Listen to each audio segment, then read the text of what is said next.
He's fast asleep.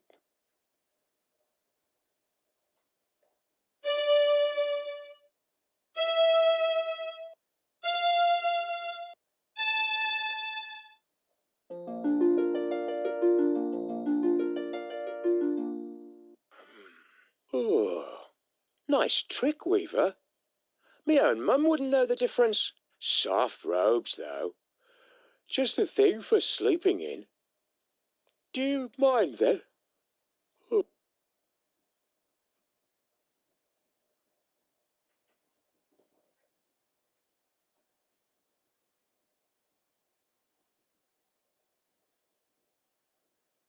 Hello, young nail bender.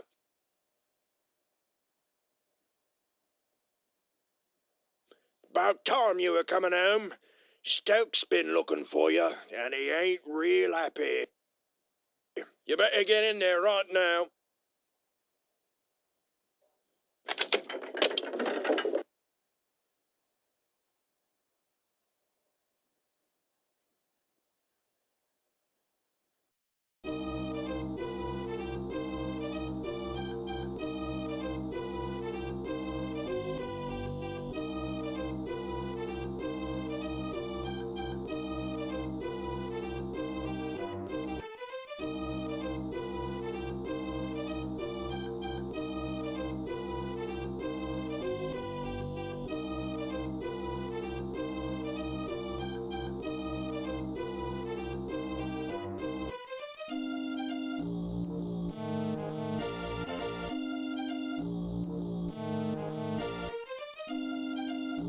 Well, it's about time, you lazy idiot. I sent you out 4 hours ago for firewood, and you bring me back one scrawny stick.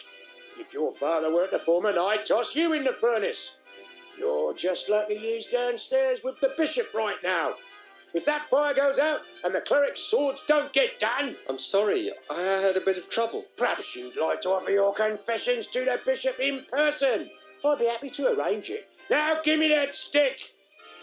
I'm done dealing with the likes of you, Nailbender. I'll be back, and you'd better hope the furnace doesn't go out. What a mess. I can't do anything without my distaff.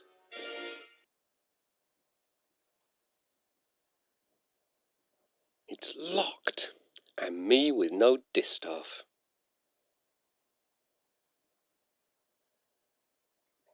That straw looks awfully comfortable, though. Oh, I must have a sleep draught woven into it. Imagine frightening a poor defenceless old thing like me. Caw. Well, I may not be much good with fire, love, but I still enjoy the taste of tender, firm young meat. One blasted stick of wood left, curse that lad. 10,000 swords to forge, and the furnace is about as cold as my chances for promotion. I don't believe this. Real nice of that Weaver kid. Just wait until his turn comes. I'll be waiting for him on the outside.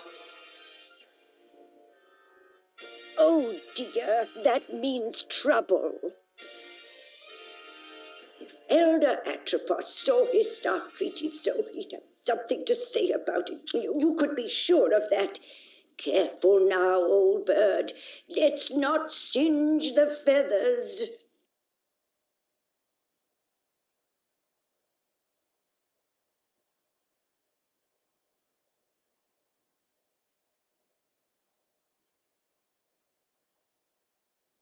No time for another nap. I've got to get out of here.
The final blade is even now in the hands of our most skilled blade shaper, Your Excellency. How's it coming there, edgewise? I'm just putting the edge on the last sword, sir. Good to hear it. No slacking off now. Let's get it finished. You share with me a historic moment, Foreman. The forging of the 10,000th sword marks the end of our preparations. How much longer must I wait? The steel will ring out its final defeat, sir. Not much longer now. Very good then. Carry on.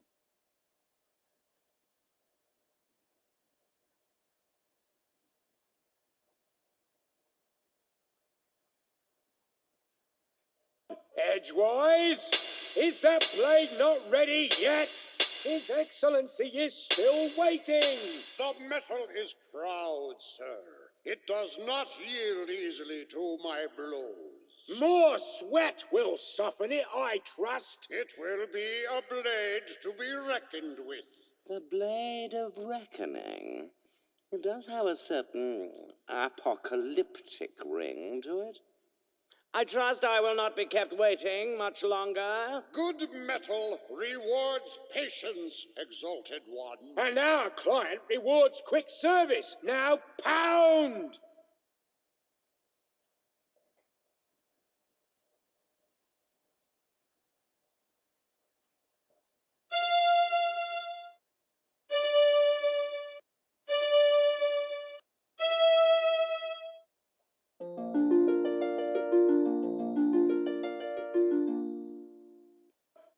What? What evil is this? A witch's curse has twisted the final blade. A curse, Edgewise?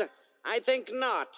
It would take more than a mere witch's curse to ruin my plans.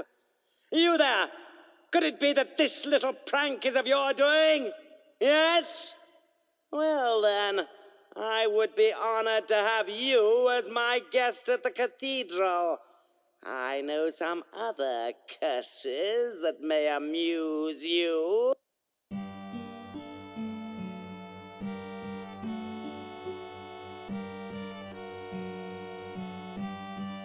I'm getting really tired of this. Allow me to introduce myself. I am Bishop Mandible, trans-ultimate apostle of the anti-secular conclave of clerics. I know. Am I expected to kneel? Silence, you impudent punk. This is my assistant, Cobb.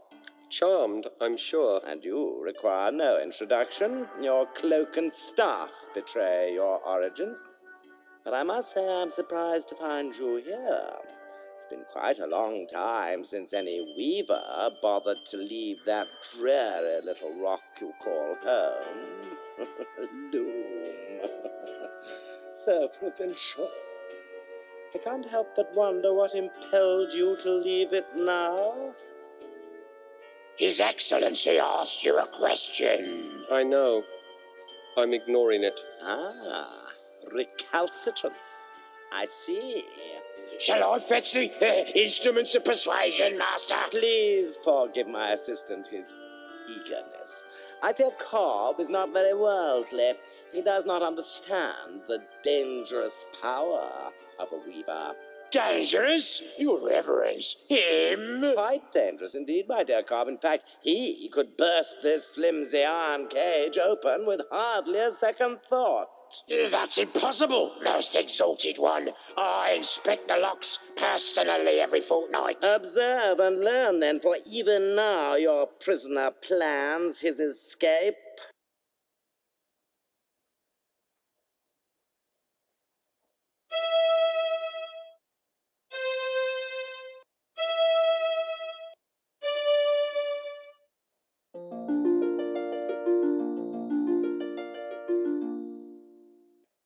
You see, Cobb?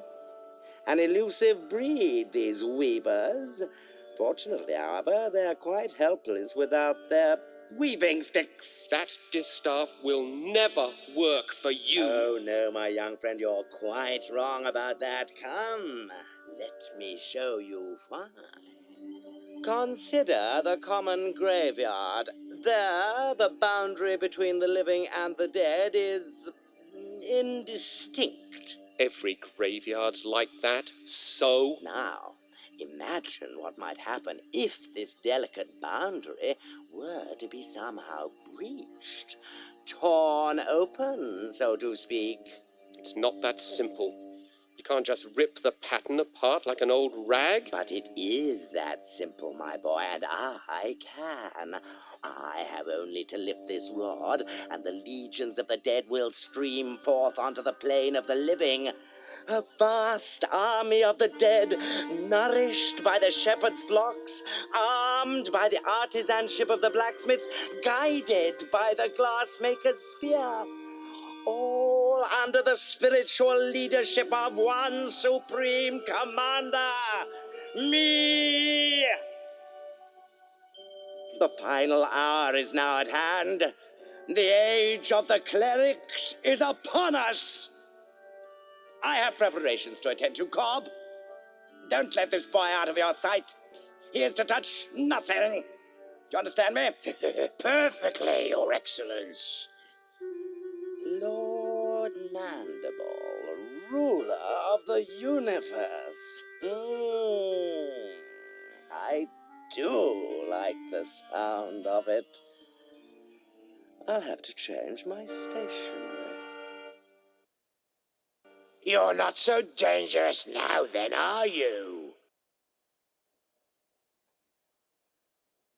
Going somewhere, Weaver boy?